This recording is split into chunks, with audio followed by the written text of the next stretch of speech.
Taorian'ny fiofanana mahakasika ny Fumako, Fusilier Marin Commando izay notanterahana tany Antsiranana, Centre d'aguerrissement nautique et d'entraînement tactique ao Cap Diego dia tontosa soamantsara ihany koa ny dia tongotra lavitrezaka izay nataon'ireo mpianatra ho manamboninahitra andiany fa 470 ny Akademia Miaramila Antsirabe.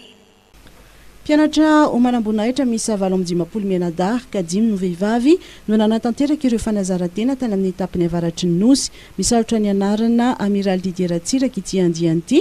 Mpianatra mandritry ny 3 taona izy ireo ka efa mamaraparana izany ireo andiany fa 470. Zavatra natao teto Anosibe zany ny fampiarana na ny fampisehoana tsotsotra ny zavatra nianarana tany Antsiranana. Zay dingana tsy maintsy lalovan'ireo mpianatra ireo zany alohan'ny voany hahatonga azy ho manamboninahitra.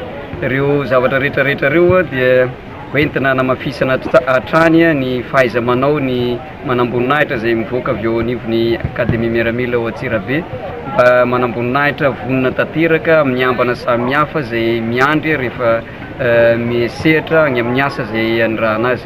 Zany rehetrarehetra zany ihany koa moa mbola ao anatin'ilay hoe fanitsian-drafitra zay atao eo anivon'ny ministeran'ny fiarovam-pirenena zay isorana ny Andriamatoa Minisitra zay nitarika ary nanoro ny fomba rehetra zay atao amin'ny fiofanana zay atao aty amin'ny faritra avaratra na ny Fusilier Marin Commando zay resahana teo. Nisy ny fampisehoana fahaiza-manao zay nataon'ireo mpianatra ao manamboninahitra atao Madirokely Nosibe. Fahaiza-manao amin'ny Aiady Andranomasina sy Antaniety no natao teto.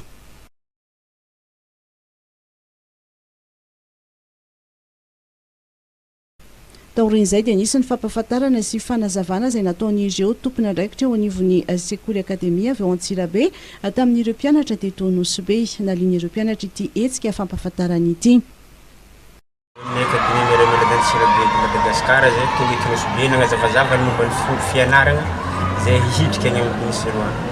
Fa ny tena nahatsara izy zay hoe liagna be zay za amin'ny fanazavana atao hoe rehefa manana bac plus 2 zay afaka manao concours mbo hidrika hagny andeha hianatra amin'ny Akademia Miaramila na tafika malagasy. Tamin'ny fagnazavandro boka amin'ny Akademia Militaire boka Antsirabe azy resaka fagnazavagna resaka niny lalalalagna momba fidirana amin'ny Akademia Militaire azy.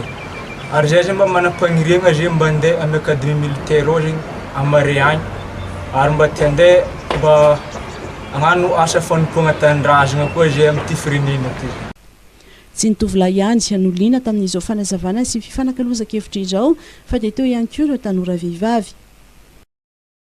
Za mbo manana faniriagna lera vita bac anakahany lera za fa mahazo diplôme mahazo bac plus 2 za mba manana faniriagna andeha hagnano ke misaotra amindreo zegny nagnazava tsara ny fomba fidirana ao. Nosafidiana manokana ny Nosibe nanaovan'izao hetsika izao isarian'ireo tanora hiditra amin'ny Akademia Miaramila hoy ny Général Piculas de Molsten zay commande ny Akademia Miaramila.